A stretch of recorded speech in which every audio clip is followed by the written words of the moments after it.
Hi YouTube, it's Ade here from Skidmore Second Hand Tyres. This is episode 15 of the boat restoration. Hope you're still enjoying the saga.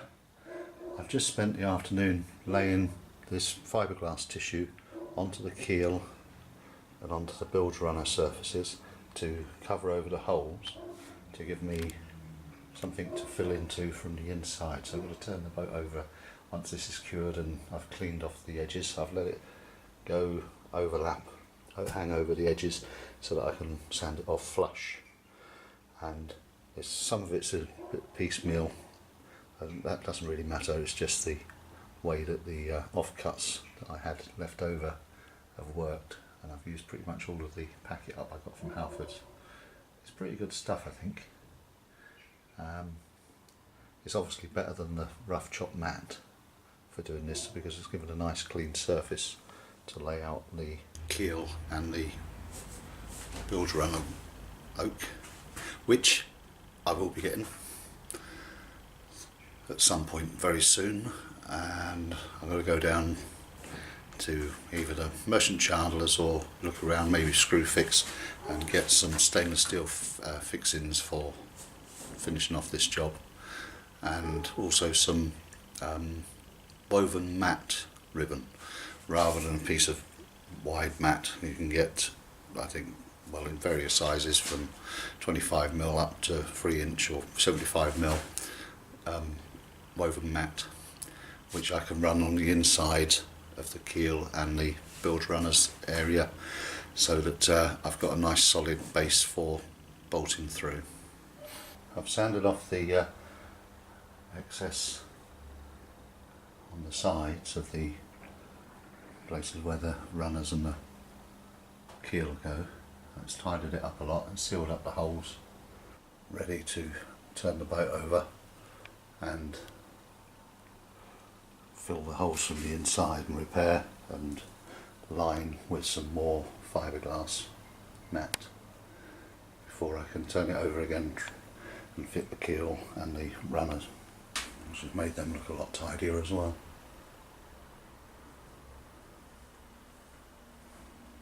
Sanded it all and sanded it all flush.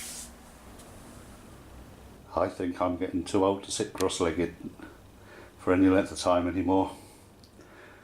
I spent a little while scraping again with a chisel the paint back down to the fiberglass as best I can and sanded it, and now I've run a layer or a coat of epoxy on the inside of the keel, where the inside of the boat where the bilge runners are, and I'm going to put some fiberglass tape down. I've ordered some off of eBay, and I'm going to fill the screw holes where I punched through the bolts from the bilge runners, and then I shall run the tape down the length, and then I shall do some repairs to the inside, clean up the inside of the keel and do the same in that, and then I can flip the boat over again ready for the wood.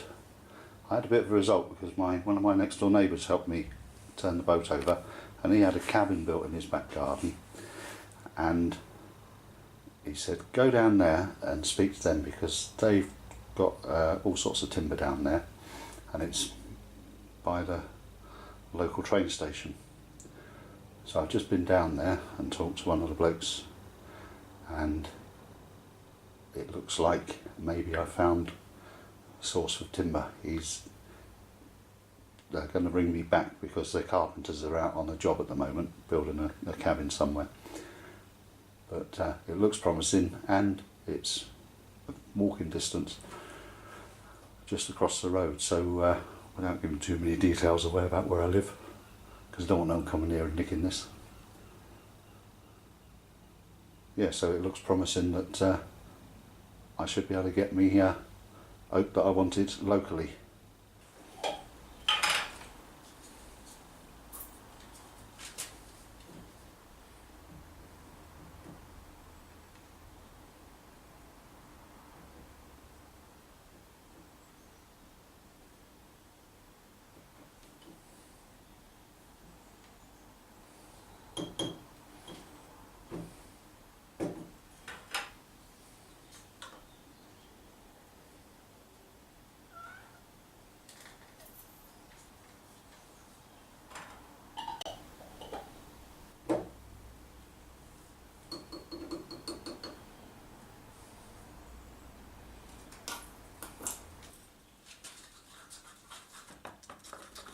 fill the holes where the screws were, I'm going to use thickened epoxy, and a tip I picked up very quickly was instead of using the expensive fiberglass flour and all that sort of stuff, was to actually use ordinary flour as a thickening agent.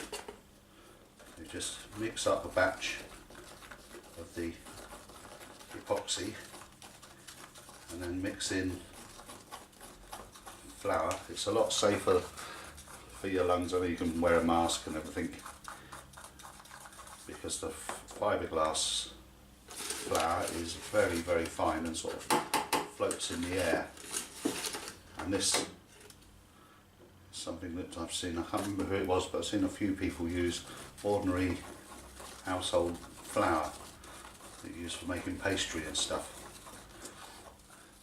to do it, and I've used it on the workbench to fill over the bolt holes that I sunk into the for the holding device that I sunk into the workbench top, and I've used it on other places in the boat already. And you just add the flour till you get peanut butter consistency, and as soon as it's all suspended in the epoxy, it can't really degrade.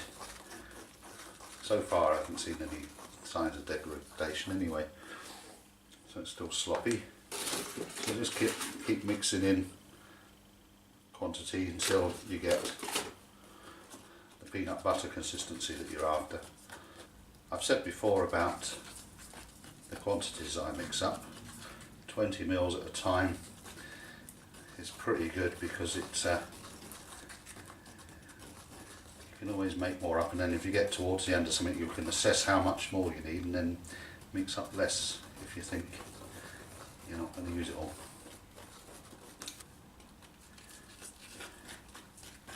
It comes out with quite a large amount by the time you mix the flour in, so it will go a long way.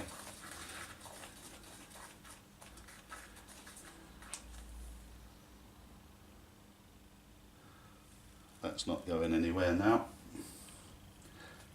so I think that's about it. So it's a lot cheaper than buying the micro beads and powder and all chopped strand, and it works just as well. Just squeegee it across. I did run a countersink, a little hand countersink tool across there just to flare out the hole a little bit, so that it sort of sits in a wedge shape.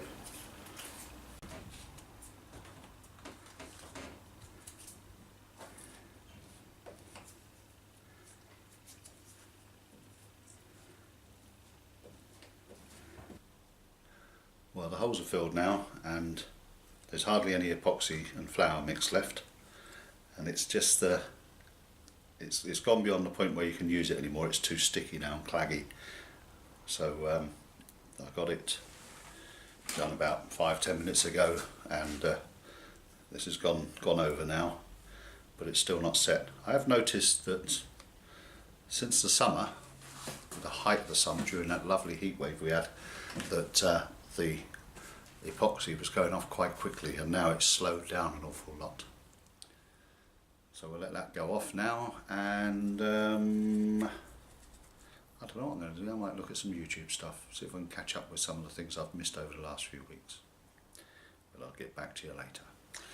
Oh yes, before I go, I bought these today. They are plug cutters. There's 2 of these which you drill into some old scrap wood or whatever that matches the wood you want to put plugs in. There's 2 different sizes. I think they're 9 and 12 mil, and then there's 2 different sized drill bits to go through the work that you want to put the screws and the plugs in, and then you glue in the plugs. Once you've screwed in the screw below the surface, you then fill it with the plug glued in, and then across the top, bring it all flush. And if you match the grain up well enough, you just see the faintest of outlines of the hole, and that's going to be for screwing the bilge runners on, and I won't need it on the keel as much because I've got the stainless steel bar that runs through, and the screws are just screwed through that. That protects the keel from scraping on the ground if you bottom out. There was several different, this is from Screwfix, there was a couple of 3 different makes, and these are the cheapest ones. They're just about $9.99, so I'll give them a try. I've no idea what the more expensive ones would be like. Probably just the same but a bit better, or last a bit longer maybe. So we'll give these a try when we get the wood and see how it goes. The postie knocked on the door this morning and dropped in a parcel for me, which is the 50mm tape. There's 50 metres there. It was very cheap, it was only 13 and a half quid. That's going to do me for anything on this boat and anything in the future for quite a while, I think. I've sanded down the filler that I'd used to fill the holes for the bilge runners, and I started working on the keel itself, sanding it down. I did this bit by hand down to about here so far, and I'm going to end up using the orbital sander for the sides, and to that end I decided that those cross members I put in that were there before rotted out and I replaced them, I think I put them in too early to make the job easy, so I'm going to clean it all up. I have a feeling that they were put in by one of the previous owners to help stiffen the boat up at some point or other, because it was used on the sea, and I think you need quite a rigid boat for on the sea, meeting the waves. I think structurally there wasn't anything like that before. They just put them in, but because it's been done, I probably will replace them, but I shall clean up all of that area, both sides first, and the bottom of the keel itself, and then lay in some of this fiberglass tape ready for putting the wood on. I haven't heard back from the wood yard yet. I've mixed up 45mm of epoxy to do this because I've already done the other side behind me, but I couldn't do them both on the same day because of sitting here. I was worried about sitting in the mess, so it's the next day now. And first off, I'm going to start by wetting out the boat with a trim down brush. You need a stiff brush to do this because you've got to work it into the mesh that you're putting down. So once you lay up a little bit, you can start putting in the tape.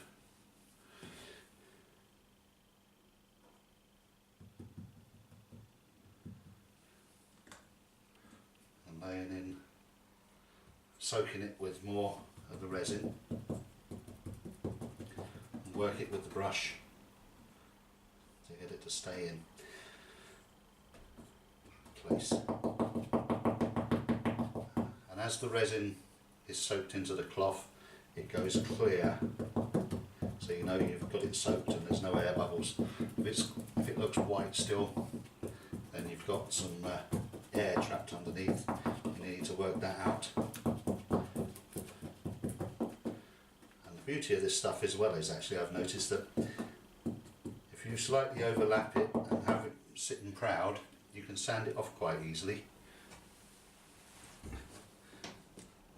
after it's gone off. So it was all nice and tidy and flush.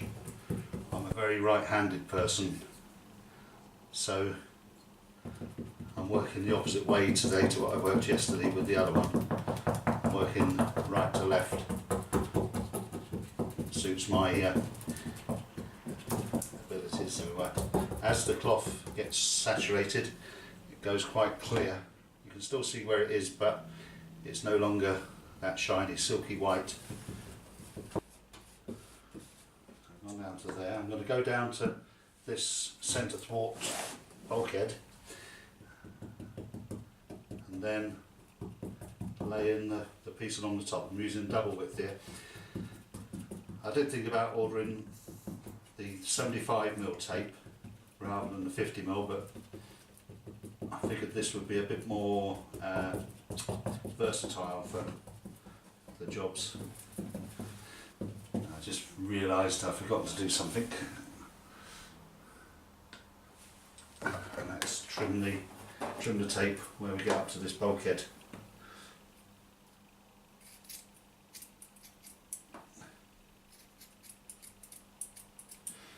So it's good that you got your tools all close to you. I was a little bit apprehensive when I first started doing fiberglassing on here, because it seemed like from the videos I watched that there was a lot of stress involved in doing it. People sort of seem to be a little bit stressed by it, and I suppose on a huge great area there probably is more stress involved. I know that gluing things up can be a fraught time, because you've got to practice dry before you put any glue on anything, because you've got to get all the clamps and everything set up. It's almost a rehearsal when it comes to gluing things together, especially if you've got lots of clamps involved. But it's not too bad actually. I'm quite pleased with the way things have gone in the jobs I've done. Alright, they are small jobs by comparison to some of the stuff seen on big yachts.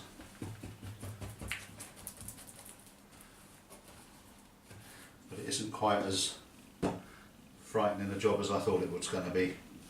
So there's not necessarily any need to be quite so scared of it as you might first think. Basically you've just got to have a go and do it. It's not the end of the world if it goes wrong, because you can always repair it, do it again.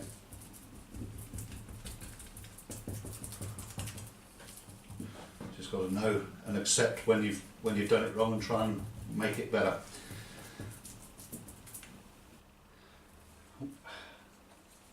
Big thread there. Oh, come on.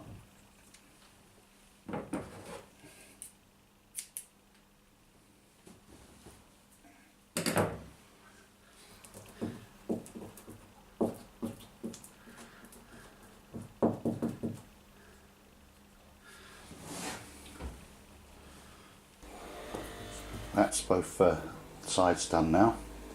Curiously enough, when I got down to the last 6-8 inches of the strip on that side, the epoxy started getting warm in the cup, and it's got slightly stiffer, like it was just about to start to cure.